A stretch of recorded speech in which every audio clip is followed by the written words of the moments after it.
Okay, I am so excited I am going to stutter, I am certain.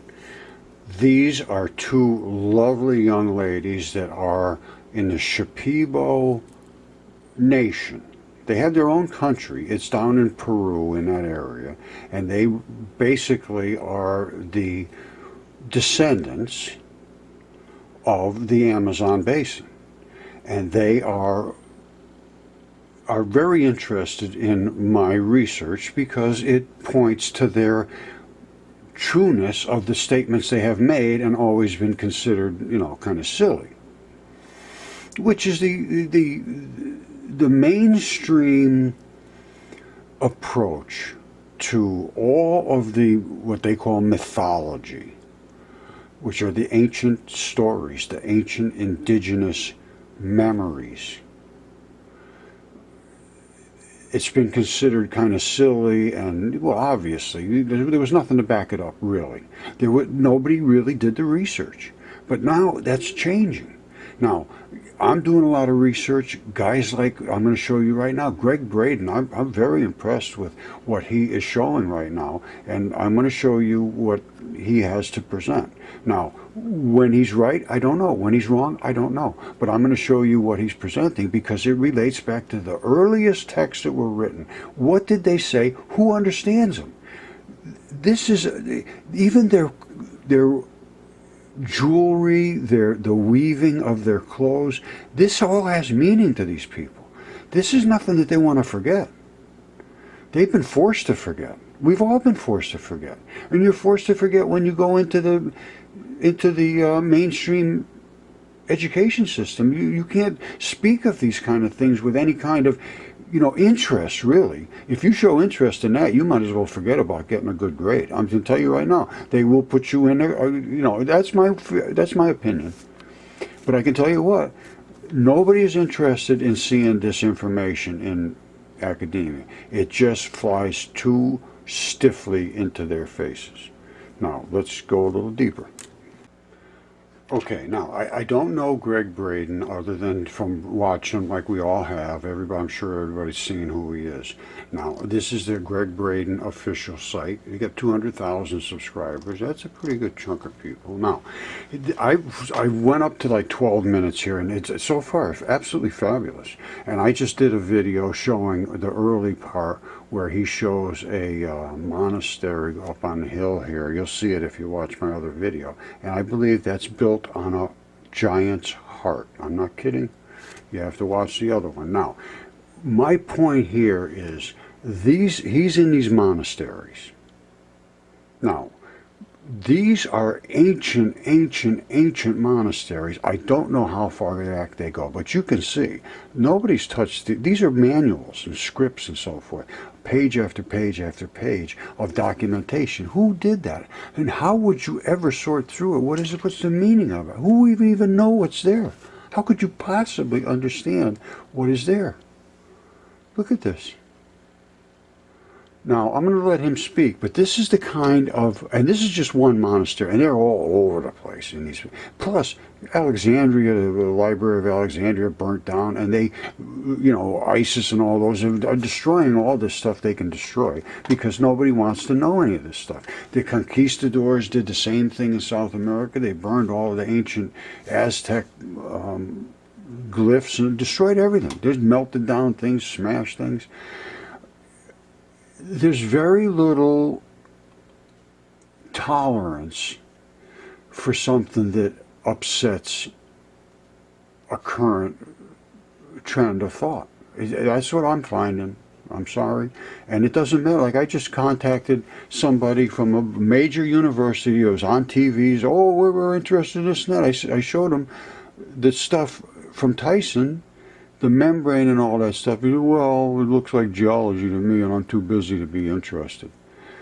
And that's all I've had since day one. They will never turn around. So you better learn for yourself if this has any meaning, because you're never going to get any meaning from academia, as far as I'm concerned. And that is all my opinion. I have plenty of opinions, and I'm going to state them all. Here goes. And the monk said, wait right here. And when he turned on the light, this is what I saw. I don't know if you can see, my hand is at the bottom of the slide holding a flashlight. up right there, and you're looking at the corner of this library. It's 3 stories tall, but it's only 12 feet wide. Very narrow, very tall.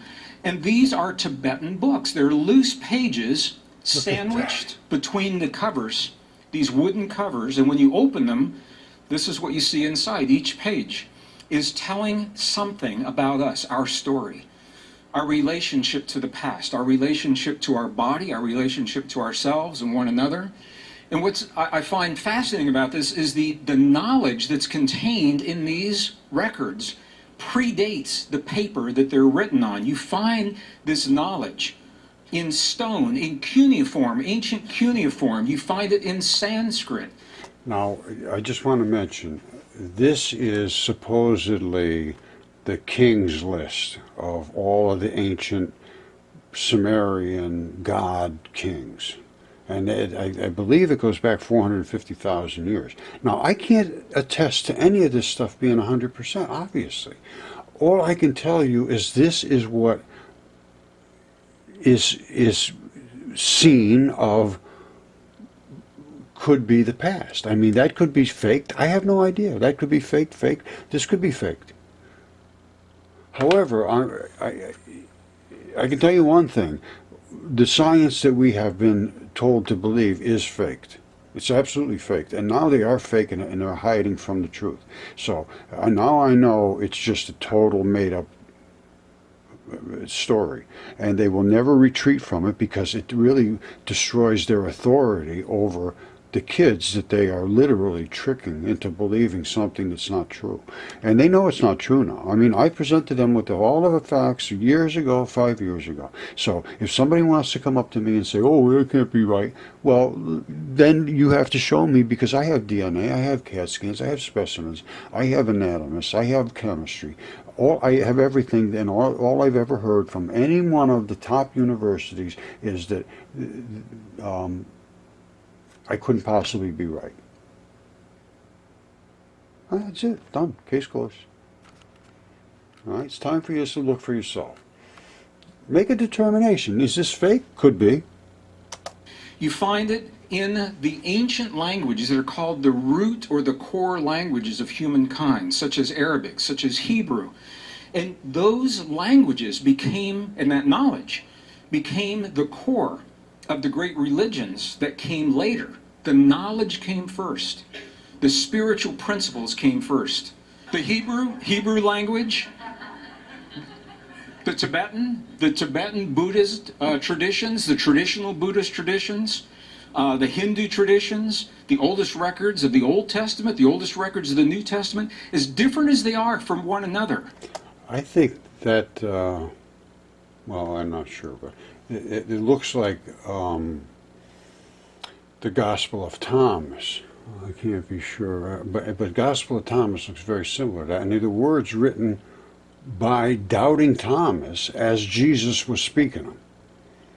And they're very, very interesting. He says, don't stop until you find what you're looking for. And when you do, you are going to be upset. And when you're going to be upset, you will marvel. And after you marvel, you will rest. And he also says that when you discover what the earth is, you will discover a corpse and a body.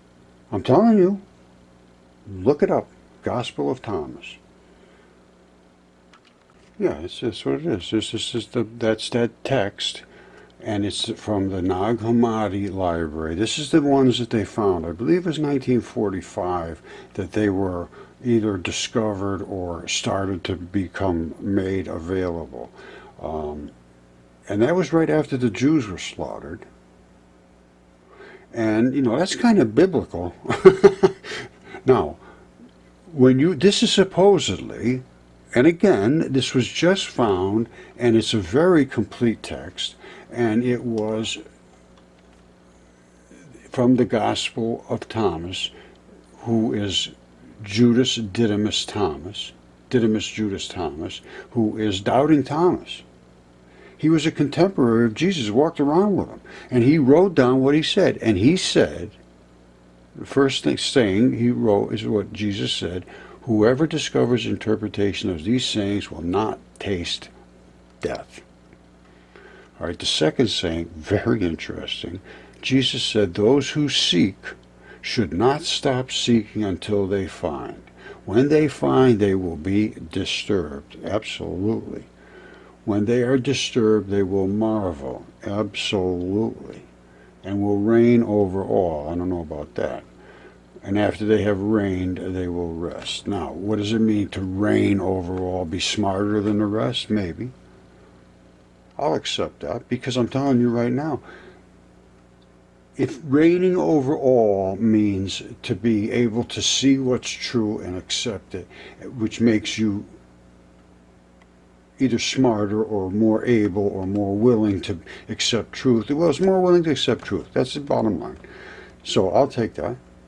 I'll reign over them. And you should too. Reign over all the rest of the people that are around you that won't accept truth. You will reign over them. You know, you don't have to be nasty, you don't have to be ugly, but you will be able to see their inadequacies, their inabilities to extend their boundaries to a point where they can accept reality. And I'm telling you, that is just a way of humanity. I just never expected it. Never, ever, ever did I expect the complete dismissal and denial of reality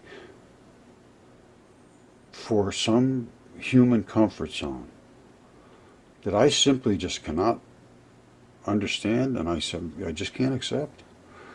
Very, very difficult position to be in, because I'm at a point where I cannot even be heard. I've been put into spam lists and obstructed in every single way from being able to be heard anywhere. So what do you do about that? And the people that are listening to me, I don't know what they're doing. Maybe they're helping. I don't know. I don't see a whole lot of it. Nobody's coming to me other than to say, I want you to look at this rock. I want you to see this. I want you to see that. I want somebody to come and say, here, I'm going to open up a radio station where we're going to start to get this stuff out. The Shipibo people, they're going to be the closest I'm going to have having a mainstream audience, and it's going to be down in South America. It's going to be in the Amazon, and the museum. John Slutton down there is doing an absolutely fabulous job. They're working on it right now. They're putting in, I think he said it was like 450 hectares of water property with whatever they call those little huts and so forth on them. But there'll be air conditioning and the whole thing, and they're setting up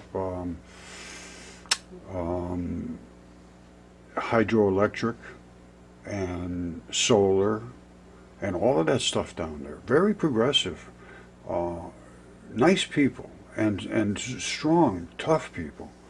And even though Braden here, Greg Braden, he gets into talking about them. Oh, see here, this is another thing, discovery of the Big Bang. This is not even, no way in the world is that correct. I'm going to go through that. There's so much wrong, it's unbelievable. All this means is they found temperatures above absolute zero. Absolute zero means no electrons whatsoever. Obviously there's electrons everywhere because light goes everywhere. It's just that they become very, very sparse in the extreme distances from their illuminating source. So let's go back to the Gospel of Thomas. Well, here, let me tell you about the earth. Hold on. Right here, it is right here. Jesus said, whoever has come to know the world has discovered a carcass. And whoever has discovered a carcass of that person, the world is not worthy. I mean, I don't know what that means, but I'm telling you, it's a carcass. All right, here it is again. Jesus said, whoever has come to know the world has discovered the body, and whoever has discovered the body of that one, the world is not worthy. Again, I don't know about this world not being worthy thing, but it is a body, it is a carcass. You will be stunned when you learn all these things that I believe we see on the earth. I got the DNA tests, I got the specimens, I've done all this research. I don't see where you can miss it. And all of these things fit in so perfectly. And then you go back to the earliest texts, because there was something before Jesus. So I have to start from the beginning. And like Jesus said, don't stop looking. Those who seek should not stop seeking until they find. I haven't found everything. Absolutely not. Nobody has. I'm going to tell you right now, nobody has found everything, because there is so much to find. I could do this 24 hours a day, 7 days a week, and I just about do. And I found out what was my problem with my family. It was me. It wasn't my family. I was becoming upset. I was becoming an angry person. And I was an angry person for a very long time. And I'm having a very hard time not being angry because of the response from the people that force everyone else to say what they tell them to say in order for them to get a piece of paper that says they're educated. And they have to pay them to do that. And these people refuse to accept reality. And now I feel like I'm getting angry again, and I am. I had a guy, actually, I'm not going to get angry, because that doesn't help anything. That makes everybody upset. And that's me, a guy says, oh, who's ever going to talk to you? You're an angry guy. Well, you got a point. So, but they don't listen anyway, so who's ever going to get anywhere?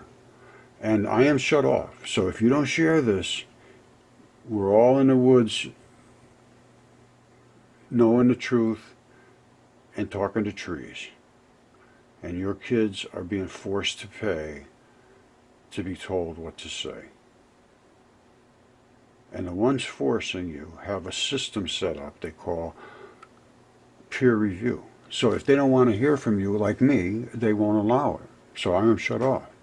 That's peer review. I call that racketeering, actually. And it's also extortion, because you have to pay them or they will not give you that paper. And it's intimidation, so because you have to say exactly what they tell you to say or they will fail you. So, and it's also fiduciary failure in the most gross manner, because they refuse to look at what is validated in every scientific way. So there's a lot of criminal activity that goes along with this. And then they shut you off from God. I mean, I can't see any worse outcome. And it's all coming from the people that we've always respected, academia. So think what you will. These are all my opinions, but I'm backing them up with my experiences and my evidence of what I claim. All right? So let them come to me. Show me their sincerity. Show me their trueness of their purpose. Show me their honesty. Show me.